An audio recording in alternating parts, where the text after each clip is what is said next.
그리고 오늘부터 일주일 동안의 예수님의 고난이 시작되죠. 오늘 이 종료주일 고난 주간을 맞이하여서 우리가 예수님께서 어떤 모습으로 어떤 과정과 절차로 십자가를 지셨는지, 예수님께서 십자가를 지신 고통이 어떤 고통인지, 그리고 그 십자가가 의미하는 의미가 무엇이고, 또 십자가가 우리에게 주는 축복이 어떤 것인가 하는 것들을 우리가 짧은 시간이지만은 묵상하기를 원하고, 예수님께서 이 큰 일을 해주셨기 때문에 우리가 고난주일에, 종료주일에 이 복음을 다시 한번 되새기고, 예수님께서 이런 놀라운 은혜의 십자가를 지셨구나 하는 것을 다시 한번 감사하고 그 은혜와 십자가를 기억하고 묵상할 수 있다라면은 이보다 더한 고난주간 종료주일에 보낼 수 있는 의미가 어디에 있겠나 하는 생각을 하게 됩니다. 여러분, 예수님께서 제3시, 우리 시계로 말하면 아침 9시에 십자가에 못 박혔습니다. 그리고 십자가에 못 박힌 지 3시간이 지난 낮 12시에 이상한 현상이 일어났습니다. 온 땅에 어둠이 내리기 시작했습니다. 낮 12시면은 가장 밝은 시간입니다. 가장 밝은 시간인데 가장 어두워지는 특이한 현상이 일어났죠. 뭔가 의미심장합니다. 특별한 일이 일어날 것만 같습니다. 하나님께서 개입하고 계심을 암시합니다. 그리고 그렇게 시작된 어둠이 3시간 동안의 칠흑 같은 어둠이 계속되었습니다. 그러다가 오후 3시가 되었을 때 예수님께서 크게 소리를 부르짖죠. 엘리 엘리 라마 사박다니. 뜻이 무엇이죠? 번역하면 나의 하나님 나의 하나님 어찌하여 나를 버리셨나이까. 오늘 예수님이 하나님 어찌 나를 버렸습니까? 라고 십자가에서 부르짖습니다. 영원 전부터 아버지와 아들은 하나였습니다. 단 한 번도 영적인 분리가, 교제가 끊어진 적이 없습니다. 그런데 아버지가 아들을 이 순간 십자가에서 버렸습니다. 그 순간 아들과 아버지를 연결해주는 교제의 끈이 완전히 끊어져 버렸습니다. 드디어 아들과 아버지, 그동안 동행하며 의논하며 위로하며 사랑하며 친밀감 속에 있는 삼위일체 하나의 하나님이 십자가에서 분리되었죠. 왜냐하면 예수님은 죄인으로 십자가에 서셨고, 죄인으로 서신 예수님을 의로우신 공의의 하나님이 교제할 수 없습니다. 십자가에서만큼은 하나님께서 예수님을 포기하고 버릴 수밖에 없죠. 버렸기 때문에 아들이 아버지에게 왜 나를 버렸습니까? 라고 안타까운 절규를 부르짖는 것 볼 수 있죠. 이제 아들과 아버지의 거리는 지옥과 천국만큼 멀어졌죠. 여러분, 생각해 보시기를 바랍니다. 가장 가까운 사람이 누굽니까? 가장 사랑하는 사람이 누굽니까? 그 사람이 오늘 나를 버렸다. 이제 그 사람의 웃음이 나를 위한 웃음도 아니고, 나를 향하여 위로도 없고 격려도 없고 아무것도 하지 아니하는 남남이 된다, 분리되었다, 교제가 끊어졌다라고 생각할 때에 그때 찾아오는 외로움과 고독과 두려움이 얼마나 크겠습니까? 이제 사랑하는 남편이 나를 버렸다, 아내가 나를 버렸다, 부모가 나를 버렸다, 의지하여 있던 자녀가 나를 포기했다, 이제는 모든 것이 끊어졌다. 얼마나 두려운 일인지 모릅니다. 엘리 엘리 라막 사박다니, 나의 하나님 나의 하나님 어찌하여 나를 버렸었나이까 라는 것은 시편 21편 1절의 말씀의 인용입니다. 내 하나님이여 내 하나님이여 어찌 나를 버리셨나이까? 어찌 나를 멀리하여 돕지 아니하시며 내 신음소리를 듣지 않습니까? 라는 시편의 말씀이죠. 이 시편의 말씀은 앞으로 오실 메시아는 십자가에서 아버지의 버림을 받고 절대적인 고독에 빠진다라는 것의 예시입니다. 감당할 수 없는 고통의 예시입니다. 제일 큰 고통이 예수님께서 십자가에서 육신으로 당하는 고통도 찢어지는 감당할 수 없는 아픔의 통증의 고통이지만은 그토록 사랑하며 힘이 되며 위안과 위로가 되었던 하나였던 아버지가 아들을 버렸다는 데에서 오는 소외감과 두려움, 고독감, 이것이 십자가의 제일 큰 고통이다라는 것이죠. 십자가에서 고통이 얼마나 극심하고 처절하고 무서운 것인가 하는 것을 예수님의 절규에서 다시 한번 확인할 수가 있습니다. 여러분, 예수님은 아버지에게 십자가에서 버림받았는데, 버림받았다라는 것은 저주를 의미합니다. 저주의 죽음, 인류가 당해야 할 저주를 우리 예수님께서 대신 당하셨다라는 뜻이죠. 신명기 21장 23절에는 십자가의 나무에 달린 자는 저주받은 자다라고 저주의 죽음을 이미 말씀하고 있습니다. 갈라디아서 3장 13절에도 그리스도께서 우리를 위하여 저주를 받으사 기록된 바 나무에 달린 자마다 저주 아래 있는 자라 하였습니다.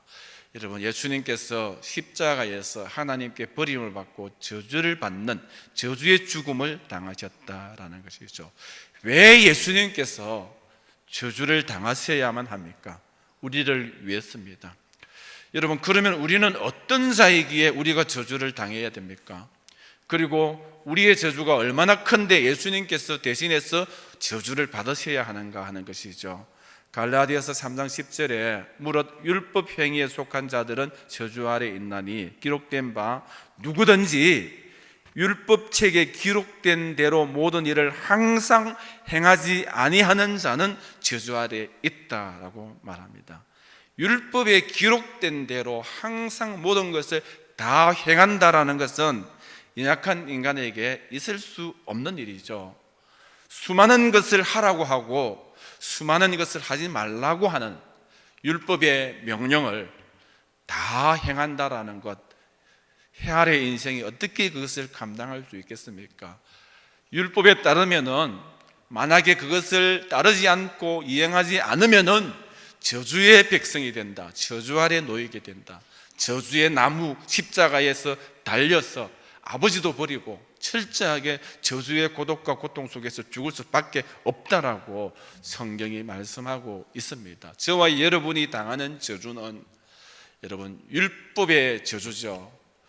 우리가 다 행할 수 없는 저주입니다. 그런데 예수님께서 우리가 다 하지 못하는 율법의 저주를 예수님께서 대신 감당해 주셔서 우리가 율법의 행위로부터 자유할 수 있었다라는 것이죠. 여러분, 이 세상에서 가장 연약한 자들이 인생입니다. 이 세상에서 가장 냄새나고 부패된 사람이 인생이죠. 인생보다 사악한 사람이 어디 있겠습니까?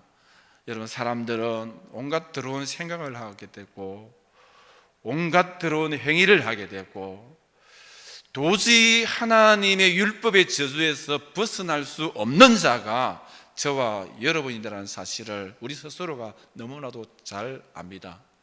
우리는 벌써 저주를 당해야 되죠.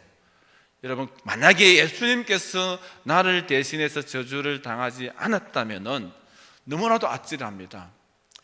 이 세상에서도 저주를 당하고 궁극적으로 저주의 죽음을 당하고 여러분, 최종적으로는 저주의 지옥에 있어야 될 사람이 율법 아래에 있는 자들이죠. 만약에 예수님의 은혜의 십자가 대신 저주를 당하여 주신 십자가의 예수님의 사랑이 없다면 오늘도 숨 쉴 수가 없고 오늘도 절규하며 고통할 수밖에 없고 오늘도 우리가 수많은 아픔과 실패와 고독과 허무함 속에서 오늘도 그렇게 살아야 됩니다.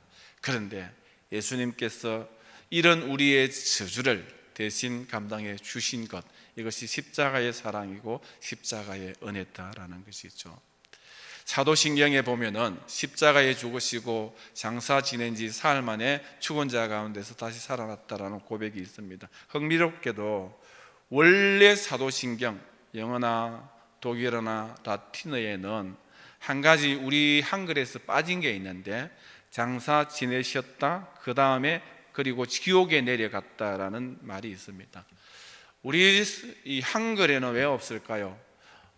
아마 예수님이 지옥에 갈 수 있어 신앙 역사가 짧은 가운데서 선교사님들이 이것으로 인하여서 한국 성도들이 시험에 들까봐 아마 이런 부분을 제외한 것 같기도 합니다. 정확하게는 십자가에 못 박혀 죽으셨다, 장사 지내셨다, 지옥에 내려가셨다, 사흘 되던 날에 살아나셔서 하늘에 올라가셨다라가 성경을 압축한 신앙 고백 사도행전의 내용입니다. 신앙 고백이 사도신경의 내용이죠. 지옥에 내려가는 것과 하늘에 올리우시는 것이 대조를 이루고 있습니다. 가장 낮은 곳이 지옥이고 가장 높은 곳이 하늘입니다. 지옥은 하나님이 없는 곳이고 하늘은 하나님이 계신 곳입니다. 예수님께서 저주를 받으셨고 하나님 아버지께 버림을 받으셨고 지옥까지, 하나님이 없는 가장 저주의 장소 지옥까지 내려가신 것이 십자가의 고통이죠. 최고의 고통이고 최고의 두려움입니다.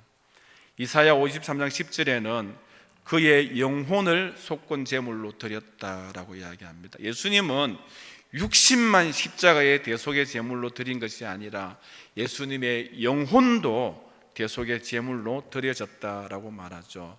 그래서 예수님께서 엘리 엘리 라막 사박다니 왜 하나님 나를 버렸습니까? 라는 외침 속에는 예수님의 육신의 고통뿐만 아니라 정신의 고통도 영혼의 고통도 다 포함되고 있다라는 것이죠. 영혼이 아버지로부터 버림받은 고통, 예수님은 누구도 짐작할 수 없는 정신과 영혼과 육신의 고통을 당하셨습니다. 모든 전인적으로 하나님께 버림을 당하셨습니다. 여러분, 저주를 당하셨고 실제 상황입니다. 여러분, 버림을 당하는 충격이 얼마나 큰지 모릅니다. 김보롬이라는 여러분 피겨스케이팅 선수가 사랑을 받았죠. 많은 사람에게 사랑을 받고 또 인정을 받고 성적도 좋았고 또 예쁜 아가씨인데 이번 올림픽을 통하여서 자기 동료를 왕따시켰다, 또 인터뷰를 통하여서 좋지 아니하는 인성을 보였다 해서 온 국민이 그에게 돌을 던졌습니다. 성적이 좋으면 못하나, 잘하면 못하나, 왕따시키는 아이구나, 대통령에게 청와대에 진정서를 내어서 이 아이는 선수에서 제명시켜라, 경기가 남아있는데도 제명시켜라, 막 이런 돌을 다 던졌는데 이 아이가 그것을 다 들었죠. 그를 보았죠. 충격이 얼마나 큽니까? 요즘 정신병원에 다닌다고 가늠을 할 수가 없습니다. 생각하면 생각할수록 자기의 실수가 인정되고 자기가 잘못됐는데 사랑받는 나라가, 백성이 전체가 한 목소리로 나에게 돌을 던지고 나는 버림받았구나 하는 것은 잠을 이룰 수 없는, 여러분 정신적으로 헤어나올 수 없는 엄청난 충격이죠. 그래서 치료를 받고 회복하려고 애를 쓴다라는 것입니다. 예수님도 아버지에게 버림을 당한다는 것 얼마나 큰 충격인지 모릅니다. 육신의 아픔은 감당할 수도 있겠지만 정신적인 고통이 얼마나 큰지 모른다라는 것이죠. 지옥의 저주와 버림받음의 외로움과 두려움과 놀람, 이 모든 총체적인 합친 고통이 십자가의 고통이죠. 이것은 한 가지 중요한 사실을 우리에게 이야기합니다. 죄는 지옥에 가서 그런 비명을 질러야 할 정도로 심각하고 무겁고 무서운 결과를 가져온다라는 것이죠. 예수님은 죄 때문에, 예수님은 죄가 없지만 우리 죄 때문에 그렇게 정신과 영혼과 육체가 지옥에까지 떨어지는, 아버지께 버림을 당하는 철저한 응징, 저주가 죄의 대가입니다.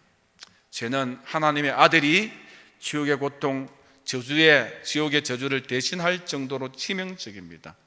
죄는 다만 십자가 죽음 외에는 해결책이 없을 정도로 저주 덩어리가 죄다라는 것이죠. 우리는 잘 압니다. 죄의 삭선 사망이다라는 것. 여러분, 죄를 지으면 죽습니다. 사망입니다. 영혼도 정신도 육체도 죽습니다. 사람들은 이 말씀을 그냥 단순히 경고처럼 생각하고 신앙 습관처럼 이 말씀을 외우고 있습니다. 심각하게 생각하지 않습니다. 급주는 말씀 정도로 알고 있습니다. 그러나 이 죄의 삭선 사망이다라는 것은 정말 실제적인 말씀이고, 예수님은 죄의 삭은 사망이라는 말씀의 약속대로 실제로 저주와 고통으로 죽으셨다라는 것이죠. 그런데 본문에 나의 하나님이라고 부르는데, 나의 하나님, 나의 하나님, 예수님께서 세상에 계시는 동안에는 여러분 아바 아버지라, 아빠 아버지라 친근감 있게 다정하게 가까운 표현으로 아빠 아버지, 아바 아버지라 불렀는데, 지금 십자가의 상에서는 나의 하나님, 나의 하나님, 어찌하여 나를 버렸습니까? 공적으로 부릅니다. 개인적인 관계가 아버지가 버림으로 깨어졌기 때문에 죄에 대한 심판주이신 하나님과 만백성의 죄값을 짊어진 죄인으로서의 예수님이 공적인 관계 속에 놓여있기 때문에 아빠라고, 아바 아버지라고 부를 수도 없습니다. 공적으로, 사무적으로 나의 하나님이라고 부르는 이런 어처구니 없는 저주의 절망을, 단절을 우리는 봅니다. 이것이 예수님의 십자가죠. 그런데 심판주 하나님과의 공적인 관계 속에서 인간의 죄값을 다 지불하고 마지막으로 십자가에서 다 이루었다 말씀합니다. 다 이루었다라는 것은 헬라어로 테텔레스타인데 상업적인 용어입니다. 값이 지불되었다, 완불되었다, 죄값이 다 갚아졌다, 빚이 다 갚아졌다는 뜻입니다. 이제는 더 이상 다른 수단과 노력이 필요 없게 되었다. 죄의 값이 다 지불되었다. 엄청난 정신과 영혼과 육체가 아버지께 버림당하고 지옥에까지 내려가는 것을 예수님께서 대신 다 하셨기 때문에 이제 우리가 갚을 죄값은 없다라는 것이 예수님이 다 이루었다라는 말씀과 선언입니다. 십자가의 공로이면 구원이 충분합니다. 여러분, 이것으로서 복음의 길이 열리고 구원의 길이 완성되었습니다. 다 이루었다. 십자가 외에 구원이 있다라는 것은 예수님의 십자가를 모독하는 것입니다. 여러분, 십자가 외에 다른 구원의 방편을 생각하는 것은 십자가에서 그렇게 처절하게 죄값을 지불하였던 예수님의 그 은혜를 무시하는 처사가 된다라는 것이죠. 여러분, 예수님은 우리에게 완벽한 구원의 길을 십자가에서 대신 완벽하게 죄값을 치러주심으로써 마련하고 다 이루었다. 이럴 때 특별한 사건이 일어납니다. 휘장이, 성소 휘장이 위에서부터 아래로 찢어져 내려오죠. 그 의미는 히브리서 10장의 20절에 밝힙니다. 그 길은 우리를 위하여 휘장 가운데로 열어놓으신 새로운 살 길이요, 휘장은 곧 그의 육체라. 여러분, 찢어진 성소의 휘장은 예수님의 육체를 상징한다라고 성경이 말씀하고 있습니다. 예수님의 육체가 십자가에서 찢어질 때에 동시에 성소의 휘장도 위에서 아래로 찢어졌다. 휘장이 찢어지면서 길이 만들어졌습니다. 우리를 위하여서 휘장 가운데 열어놓으신 새로운 살 길이라고 말씀합니다. 이전에는 이런 길이 없었기 때문에 새로운 길이고, 이것은 생명으로 인도하는 길이기 때문에 살 길이고, 새로운 길, 살 길, 새로운 살 길. 이것은 여러분 요한복음 16장 6절에 정확하게 이야기하죠. 내가 곧 길이요 진리요 생명이니 나로 말미암지 않고는 아버지께로 올 자가 없다. 예수님께서 십자가에 지기 전에 이미 내가 십자가에 죽으면은 내 육신이 찢어지는 순간 성소의 휘장이 찢어질 것이고 지성소로 들어가는 길이 열리는데, 하나님을 만나는 길이 열리는데, 그것은 새로운 길이고 살 길이고, 그 길이 내가 길이고 내가 진리고 내가 생명이다, 살 길이다, 예수님께서 말씀하고 있습니다. 하나님께로 나아갈 수 있는 길이 이제 열렸다라는 것이죠. 그 사이, 그 찢어진 휘장 사이로 들어가면 삽니다. 예수 그리스도를 통하여 아버지께로 나아가면 사는 길입니다. 히브리서 10장 23절에는 그러므로 형제들아 우리가 예수의 피를 힘입어 성소에 들어갈 담력을 얻었다라고 말합니다. 여러분, 우리는 이제 성소에 들어갈 수 있고 성소에 들어갈 수 있는 기회가 열렸고 희망이 있고 담력이 있습니다. 성소에 들어간다는 것은 하나님께 들어간다는 것입니다. 예수님의 피 공로 힘을 입어서 이제 감히 우리도 하나님께 직접적으로 나아갈 수 있는 길이 열렸다라는 것이죠. 여기서 성소는 구체적으로 지성소입니다. 여러분, 성전에는 성소 3분의 성전의 3분의 2가 성소고 3분의 1이 지성소입니다. 이렇게 성전이 있으면은 3분의 2는 성소고 3분의 1은 지성소입니다. 여러분, 이 성소에는 일반 제사장들도 들어올 수 있습니다. 그러나 지성소에는 아무나 못 들어오고 아무 때나 못 가죠. 이 지성소, 성소와 지성소 사이는 휘장이 갈렸는데 이 지성소 안에는 1년에 한 번 대제사장만 들어올 수가 있는 곳입니다. 여러분, 속죄일이 되면은 양푼 위에 속죄의 피를 담아서 대제사장이 지성소에 들어갑니다. 휘장 사이로 휘장을 건너서 들어가죠. 거기에서 속죄의 피를 뿌리면은 이스라엘 백성들의 죄의 용서함을 구합니다. 그리고 하나님을 만납니다. 만난 하나님께서 말씀을 주시면 말씀을 받아서 나와서 백성에게 전하는 것이 지성소입니다. 대제사장은 지성소에 들어갈 때 벌벌 떨어야 됩니다. 왜냐하면은 율법의 규정에 의하면 대제사장이 부정한 가운데 지성소에 들어가면 그 자리에서 적시로 죽기 때문에 지성소 들어가는 것이, 휘장 건너가는 것이 아무나 갈 수 없는 것뿐만 아니라 아무 때나 갈 수 없는 것뿐만 아니라 1년에 한 번 속죄일에 대제사장이 들어간 허락된 제사장이 들어갈 때에도 벌벌 떨면서 들어갈 수밖에 없는 곳입니다. 오늘 여러분, 우리가 성찬식을 하는데 여러분, 하나님 앞에 성례를 한다는 것, 거룩한 하나님의 예식이죠. 여러분, 우리가 부정하면 구약 같으면 부정한 우리가 성례에 참여하면 그 자리에 죽어야 된다는 것이죠. 적사합니다. 하나님의 공의가 어쩔 수가 없습니다. 더러운 자가 하나님 앞에서 성례를 할 수 없는 것이 하나님의 법칙이죠. 여러분, 예수님이 십자가에서 휘장을 가르기 이전에는 이토록 하나님 앞에 나아가는 것이 어렵고 무섭고 두려운 일이었어요. 전성에 의하면 대제사장은 지성소에 들어갈 때에 발목에 노끈을 묶어서 들어갑니다. 그리고 밖에 있는 누군가가 그 노끈을 붙들고 있습니다. 제사장이 들어가는 제사장의 가운 어복에는 석류방울과 금방울이 달려 있습니다. 안에서 딸랑딸랑딸랑 제사를 지내는 동안에 소리가 납니다. 왜 그렇죠? 달랑달랑 소리가 나면 안에 제사장이 살은 것이고, 소리가 안 나면 부정한 행위를 하고 들어간 제사장이 하나님 앞에 적사하여 죽었기 때문입니다. 소리가 안 나면은 노끈을 잡고 있던 밖에 있는 사람이 살살 당겨서 살았나 죽었나 확인을 합니다. 여러분, 정말 죽었으면은 아이고 우리 제사장 죽었구나 하고 휘장 건너편에 아무나 뛰어가서 꺼내 올 수가 없습니다. 왜냐하면은 거기는 누구도 들어갈 수 없는 곳이기 때문입니다. 노끈을 당겨서 죽은 시신을 끌어낼 수밖에 없는 엄격한 곳이 지성소죠. 여러분, 흥미롭게도 휘장에는 거룩 천사 2명이 성소와 지성소 사이에 휘장에 거룩 천사가 그려져 있습니다. 여러분, 거룩의 의미가 무엇이죠? 양팔을 딱 벌리고 아무도 지성소로 들어갈 수 없다라는 듯이 지성소를 지키고 있습니다. 가로막고 있습니다. 은혜의 보좌 안에, 생명의 보좌 안에, 지성소에 그 누구도 못 간다라고 거룩 천사가 딱 지키고 있는 모습을 하고 있죠. 실제로 거룩은 하나님의 권자를, 은혜의 보좌를 지키는 자들입니다. 창세기 3장에 보니까 타락한 아담이 생명나무로 가지 못하도록 화염금과 거룩 천사가 그 길을 지킨다. 생명의 길을 가는 것 아무나 못 갑니다. 누구도 생명의 길을 가지 못하도록 에덴 동산에서부터 거룩 천사가 딱 지키고 있었죠.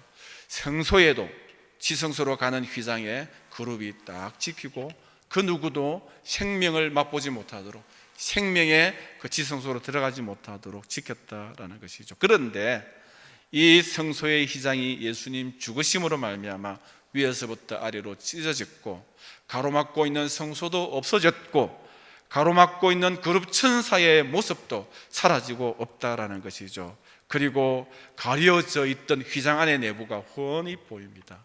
마침내 이제 그 지성소 안으로 볼 수도 있고 들어갈 수 있게 되었습니다. 예수님의 피를 힘입어서 희생의 제사나 제물의 짐승의 피가 아니라 예수님이 나를 위하여 죽어주셨구나, 피 공로만 의지하고 믿고 마음으로 믿어 입으로 시인하면 누구든지 영광스러운 영광의 성소, 은혜의 성소, 생명의 성소, 지성소로 들어가게 하셨다라는 것이죠. 벌벌 떨 필요도 없습니다. 담력을 가지고 그 길로 들어갈 수 있는 길이 열렸다. 성소 안에는 여러분, 지성소 안에는 언약궤가 있습니다. 하나님의 법궤가 지성소 안에 있죠. 그리고 법궤 뚜껑이 있는데 이 뚜껑을 속죄소랍니다. 속죄소, 다른 말로 은혜의 보좌. 법궤 뚜껑이 은혜의 보좌입니다. 다른 말로 시은소입니다. 은혜가 내려오는 장소. 그리고 시은좌, 은혜의 보좌라는 뜻입니다. 하나님께서 처음에 그 은혜 시온소에 아무도 못 만나주고 특별히 백성을 대표하는 모세를 만나 주셨고, 모세가 중보되었죠. 그 다음에 백성의 대제사장만 시온소에서 만나 주셨습니다. 이제는 예수님께서 십자가에 죽으시고 거룩 천사가 사라지고 휘장이 찢어지고 지성소의 길이 열렸기 때문에 우리가 직접, 여러분이 직접 보좌 속죄소 시온소에 나아갈 수 있게 되었다라는 것이죠. 두려워할 필요도 없습니다. 담대히 나아갈 수 있습니다. 여러분, 시온소에는 이 보좌 거기에는 두 그룹 상 조각이 있습니다. 옛날에는 그 누구도 이 시온의 보좌에 엄습하지 못하도록 지켰지만은 이제는 천사들이 은혜의 보좌에 나오는 자들을 흐뭇하게 기뻐하며 바라본다라는 것이죠. 성경 말씀 보니까 죄인 한 사람이 회개하면 하나님의 사자 앞에서 기쁨이 된다 했죠. 죄인 한 사람이 회개하고 오늘 문지기가 세례를 받아서 하나님의 자녀가 되어서 시온의 보좌 앞에 나아갈 때에 시온소를 지키고 있는 하나님의 천사가 하나님을 만나는 사랑하는 자녀를 보면서 기뻐한다. 옛날에는 권위적이고 옛날에는 그 누구도 거기에 음습도 못하게 했는데 천사의 역할이 바뀌었습니다. 저와 여러분이 시온소에 나아가면 천사도 흐뭇하고 천사도 기뻐한다라는 하나님의 말씀의 가르침을 우리가 볼 수 있습니다. 그렇습니다. 히브리서 4장 16절에 그러므로 우리는 긍휼하심을 받고 때를 따라 돕는 은혜를 얻기 위하여 은혜의 보좌 앞에 담대히 나아갈 수 있게 되었습니다. 언제나 우리는 하나님의 보좌 앞에 담대히 나아갈 수 있습니다. 여러분, 그곳으로 나아가는 새로운 살 길, 생명의 길이 열렸기 때문입니다. 예수님의 육체가 찢어짐으로, 휘장이 찢어짐으로 그 길이 활짝 열렸습니다. 여러분, 우리는 거기에 나아가서 긍휼을 받을 수 있습니다. 때를 따라 필요한 은혜를 받을 수 있습니다. 더럽고